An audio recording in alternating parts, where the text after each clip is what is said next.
Wimbledon would ease us into this year's championships. They were very, very wrong. Before the second round had even begun, the defending champion had already been dragged into a 5-set war. Several top seeds had packed their bags. One of the tournament favorites suffered one of the most heartbreaking defeats of the year. And suddenly, the draw looked completely different. This wasn't just another opening round. This was a reminder that Wimbledon doesn't care about rankings, reputation, or expectations. The grass has a way of exposing every weakness. And this year's first round delivered absolutely everything. Let's start with the defending champion. All eyes were on Jannik Sinner. After his painful collapse in the French Open final just a few weeks ago, there were plenty of questions surrounding the world number one. Would that loss still be in his head? Would he be ready for grass? Or would centre court witness one of the biggest shocks in recent memory? For almost 3.5 hours, it looked like it might. Miomir Kekmanovic came out fearless. He took the opening set. Then, after Sinner fought back, Kekmanovic stole a dramatic third-set tiebreak to move within one set of the upset. To make matters even worse, Sinner slipped heavily on the grass, and later there were visible signs of blood from a toenail issue, leaving everyone wondering whether he could physically finish the match. But this is exactly why champions become champions. They don't always play their best. They simply refuse to lose. Sinner completely changed the momentum. His serve improved. His forehand started finding the lines. And little by little, Kekmanovic began to fade. 2 sets later, the defending champion had escaped. It wasn't dominant, it wasn't pretty, but it may end up being exactly the type of match champions need early in a Grand Slam. Sometimes surviving is more important than shining. While Sinner was battling to stay alive, the tournament was already claiming its first major victims. Casper Ruud has never been known as a grass court specialist, but few expected his Wimbledon to end quite so quickly.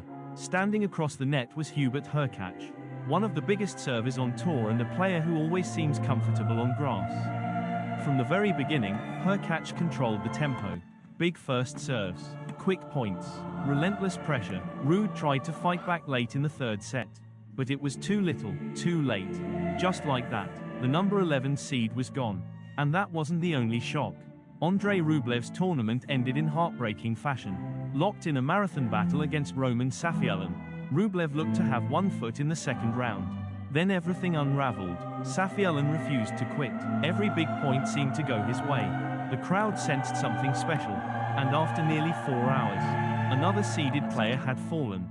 That's Wimbledon. One loose service game, one missed volley, one bad tiebreak, and your tournament is over. But if there was one match everyone will be talking about, it belonged to Ben Shelton. Shelton arrived in London as one of the hottest players on grass.